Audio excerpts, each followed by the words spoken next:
welcome to another video. Trying something a little different with this offering. In this video, we'll be going over the technical aspects of how to write a professionally formatted safety program. This then will be a bit of a tutorial about how to use some basic features of word processing software to create a program that is easily referenceable, easily updatable, and has all the major sections you will need not only to fulfill regulatory requirements, but to do it more efficiently as you build out your safety programs over time. I'll start off by saying that there are many free templates available online for safety programs, and they can be very helpful, but many times those are used almost as a fill-in-the-blank form. These templates are not meant to take the place of a purpose-written document specific to your organization. I've used these templates occasionally, but found that to create a quality document, I would end up rewriting and reformatting so much of it that it made sense to just start from scratch myself. So this is what we'll be covering today, starting with a straight blank page.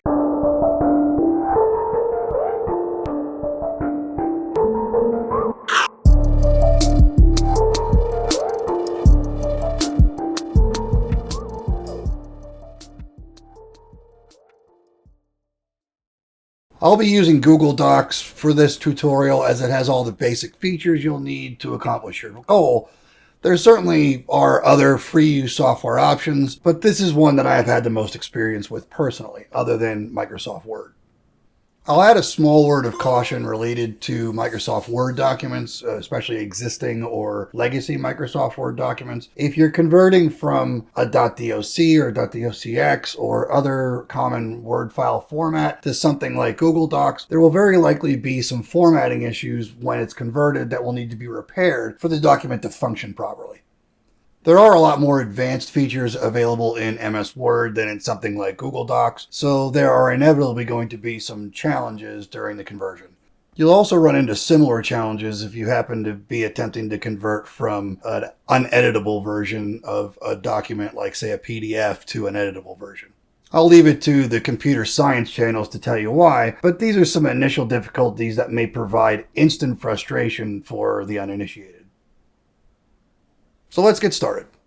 Based on the raw footage and the script length, this is likely going to be a fairly lengthy video. I'll certainly know better, as will you, based on the time that this is published. But to save everyone from my haphazard typing and spelling skills, I have the elements of the document as it's going to be presented off screen, and we'll be copying and pasting a lot.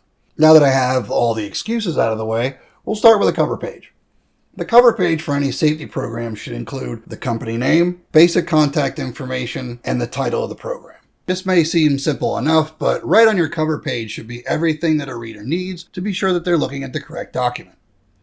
Keep in mind that these documents may be read by a whole host of people, from your employees at the operations level to the executive suite, and could also be made available to attorneys or regulatory organizations, so you'll want to be clear right from the title page what is about to be read. In order to keep your cover page, well, a cover page, add a page break after the last line once you're happy with how it looks. This will ensure that the main body text doesn't end up encroaching on the cover page format. Another thing to set up before you begin will be headers and footers. This will provide basic information about the document on each page to ensure that the reader has the ability to understand that what they are reading is the correct document, version, or revision throughout. This can include a lot of different information, but you don't want headers and footers to take up too much real estate on the page. What I found the most helpful is, for the header, company name, what the document is, in this case a safety program, and document information. For the footer, page number and total number of pages, and the revision number. A note on document identification. This can be as simple as just the document title, but I would suggest coming up with an alphanumeric document identification scheme. Why? Well, it's 2025 and everything's computer. So these documents will live in some digital file somewhere. Coming up with an identification and numbering scheme that a computer system can easily index will save you a lot of time and energy in the long run. Additionally, you can code things like revision dates and department and organization right into it, making referencing and cross-referencing of documents a lot more uniform, but more on that later in the video. An additional note on the creation of a footer, and in particular, page numbers. The page number and number of pages is critically important as the document lives its life over time. Safety programs can live for years or even decades in an organization and go through many revisions, additions, and subtractions as the needs and activities change. Having a page number and total number of pages on each page not only gives the reader a quick way to know that they aren't missing part of the document, but also ensures through the revision date or number that they also have the most current version of that document. I've seen many instances of, say, a manager at an operation feeling like they are following a program to the letter, only to realize that there was a revision made to the program in the last year. This certainly speaks to an organization's ability to disseminate vital information, but I'll perhaps cover that in another video. The takeaway here is that the file names, page numbering, and revision numbering are vitally important when it comes to any document as important as a safety program. I invite you to ask your legal counsel if they agree. Welcome back. Did your company already have a document identification method? Let me know in the comments. So we're pretty far into this video already and we haven't even started writing an actual program yet. This is intentional as the way you set up your formatting initially will take some time, but once you had that set up, you have your own program template. This will take all that effort away from all your subsequent programs' authoring. Which brings me to my next formatting point, your section numbering layout. It's exceptionally helpful to ensure that all parts of your program are contained within a hierarchical numbered list managed by the software. Not only does this make the document easier to reference, but it also makes it easier to update over time. Personally, I like to use the Section 1, Section 1.1, Section 1.11 method, but any of the other available schemes will do just as well as any other. For instance, OSHA uses this scheme. But once you've picked one, stick with it. And if you want to change it on all your documents. It will just make everyone's lives a lot easier, I promise. From here, we'll get into some of the basic sections that you'll want to include in all of your safety programs. There will, of course, be a lot of different sections in a full safety program based on the program topic, but there are some sections that you'll want to include every time. The first is purpose. Why does this safety program exist in the organization? This doesn't need to be especially drawn out or overly explanatory, but it should explain why you're taking the time to write this document and how it fulfills a need. For this example, the program has two specific reasons for being: to safeguard everyone from the risks associated with pit vehicle operations and to outline the training requirements related to the operation of pit vehicles. The next section I feel should be a part of every safety program is the scope of the document. Now, I will happily accept arguments in the comments as to why safety programs wouldn't apply to everyone in an organization or that may enter an affected location, but in any case, it's always a good idea to define exactly who the policy applies to and spell it out as specifically as you can. But I'm not one of those listed is an often used citation when challenging safety program requirements. Being specific here will lend a lot of credence to the validity of your safety program as a whole.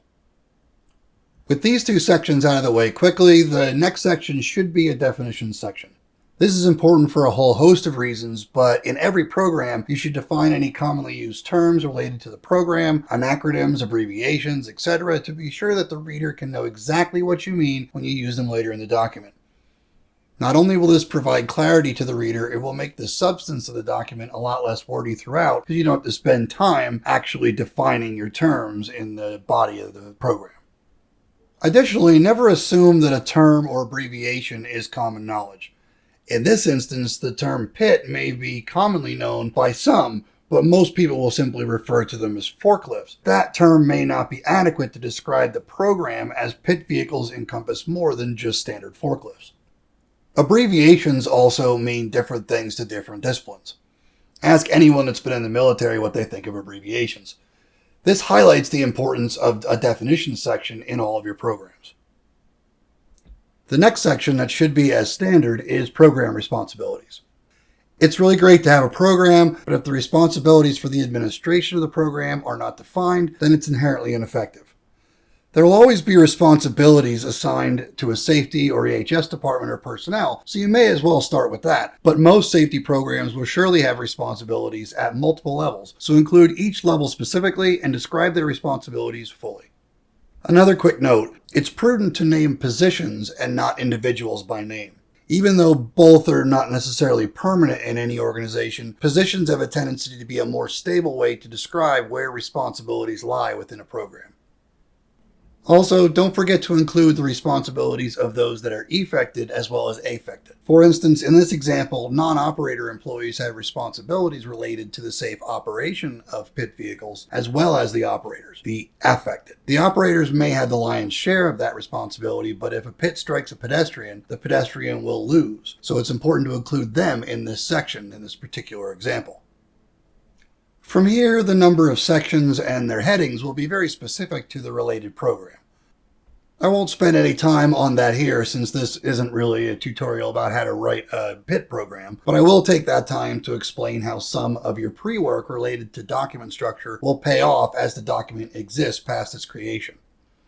You'll notice in 5.2.1 that this program references a different related program, in this case EHS 005-025, Personal Protective Equipment. Being able to succinctly reference that related program will save you from having to reiterate the language from that program entirely, and will also save you from having to ensure that if you make a change to that program, that you don't have to edit each other program that references it. Basically, what I'm saying here is let each program stand for its own topic and encourage readers to reference those documents in instances where there is crossover. It's very easy to end up with statements that can be interpreted to contradict each other the more times you state the same idea. Following the main body of the program, however many sections that might be, the next universal section should be training requirements. This can be vastly different for each safety program, but should exist for each program to specify what being trained means at any significant level. In this particular example, training is broken up into two distinct sections based on how the program is designed for this fictional organization, but the training requirements section could be as simple as affected employees must be made aware of and review this program, depending on the actual subject matter of what you're writing. The point is, training must be addressed in each safety program you create. This next section should always exist and may or may not be lengthy based on the topic of the program, but there will be times that it will be necessary to outline a specific disciplinary procedure. I would strongly suggest partnering with human resources, leadership, and employee representatives on this one, as this will be the most often challenged part of any safety program. We won't go into any great detail related to this example, but this could be something as simple as referencing an HR or general company policy, or it can be rather involved, like in this example. It's rather descriptive, and you can see how having easily referenceable policies across the organization might help the construction of your safety program. Again, there may be additional sections throughout your program that are not highlighted here based on the subject of your program, but now we'll get into the sections that should lead into the conclusion of the document. The first should be a program evaluation section. Under OSHA, health and safety programs are required to be formally evaluated at least annually. This doesn't mean that evaluations can't or won't be ongoing outside of that interval, requiring updating of the written program more frequently, but there should be a section of each program that outlines how this will be accomplished in both instances. It's also a great idea to outline how updates to your program will be communicated when they occur. I will likely do a whole video on effective employee safety program communication in the future, but we'll just put a pin in that for now. Next, you'll want to include a section related to record keeping. Minimally, what records will be kept and for how long, and should also include how and where they will be stored with other relevant information. For these sections, it's a good idea to consult legal counsel or your records retention team to be sure that the information is not only in line with applicable laws and regulations, but also with broader company guidelines and policies. The Appendices section will depend a lot on the program, but if there are any internal supporting documents to your program, this is the place to list them. I'll explain a little more at the conclusion of this video, but this will be a place for things like inspection checklists, training materials, exams, basically anything specific to the program that aids directly in its administration. As you start to wrap up the document, a references section should be included. It's a pretty safe bet that your program will be based on, or at least inspired by, some regulatory content, so it's a best practice to cite them. Not only does this provide easy reference for the reader, it will lend some weight as to why the program was written and necessary in the first place. The final section of your program should be related to the document's approvals and other important statistics. Its origin date or date of first publication, its last review date, that review version's final approval date, and who it was approved by are also must-haves. Quick note, having somebody who can approve a document is very helpful, even if you are the quote-unquote final authority on the content of the program. If you can't tell, I write and edit myself in these videos, and there are inevitably some mistakes that slip by and thoughts that may be unclear. Having someone look over and sign off on something like a safety program says a lot about the legitimacy and professionalism that went into its creation. Now, as promised, I'll take an opportunity here to talk about version histories and how to appropriately archive previous iterations of the document. When updates like language changes, procedural changes, or anything that changes the substance of a safety program are made, the previous version should be archived to preserve its previous form. There are a ton of legal reasons why this is prudent, but I'll focus on the effect that these histories can have on your safety program as a whole. Transparency in your safety program, both specifically and overall, is key to maintaining a healthy safety culture in your organization. Keeping older versions of safety programs is a big part of that endeavor.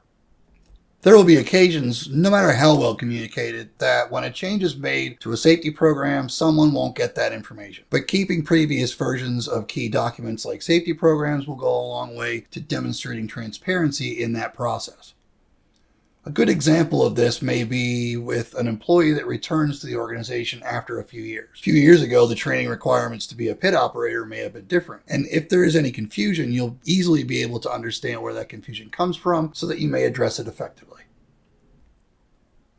Version histories also help a lot with the continuity of your safety program over time. If you are the person charged with health and safety now, you may not always be, so having an archive of the progression of your safety programs is invaluable from a business continuity perspective. I can say from experience that the last thing you want to do coming into a position is hunt and search around for information. I've had to do it in the past, and it wastes a lot of effort and reflects poorly on all the hard work you put in to create those documents in the first place. Okay, I'll get off my soapbox now. I have one final thought on archiving and version histories related to incident and accident investigations. In my Fundamentals of Accident Investigations video, I discussed the preservation of evidence. Safety programs certainly fall into this category. Safety programs related to a specific investigation should also be preserved as they were during the incident as a matter of evidence collection. There is a non-zero chance that part of the result of an investigation will result in updates to a safety program, so archiving the program in its original form is key from that standpoint as well. Okay, I'm getting back up on the soapbox for a moment to wrap this video up. Think of your written health and safety programs as the foundation of your overall program. It's what specific procedures and policies rest on to be at their most effective. They should be broad documents that provide an outline and not necessarily a how-to guide. Leave that for appending documentation and training materials. They do take some time to craft, so don't rush the process and be sure to do your research. It may be prudent to include topics that exist but that don't necessarily apply to your organization at the time you're writing it. To keep with our example, your organization may only utilize electric forklifts, but it's a good idea to acknowledge other types of pit equipment in your program to address units brought in by contractors or rented temporarily at some point in the future. As stated at the beginning of this video, your program will vary based on your organization and the requirements of the program subject, but hopefully this video has given you a good jumping off point in the journey that is the authoring of a safety program. This has been a new type of content for me, and it's been a journey for me to figure out how exactly to present it in a way that might be helpful. From a workflow standpoint, this has been a mirror of how I've generally made videos up to this point, so I'm eager to hear your comments down below as to how it's all worked out. The process of making videos, much like administering a safety program, has been a constant search for improvement, and your thoughts on that progress will keep this channel moving forward. If you haven't already, consider liking the video and subscribing to the channel. This channel's come a long way in the past 6 months and still has a long way to go, so I appreciate all of the support. Thanks. Have a great day, stay safe, and I'll see you in the next video.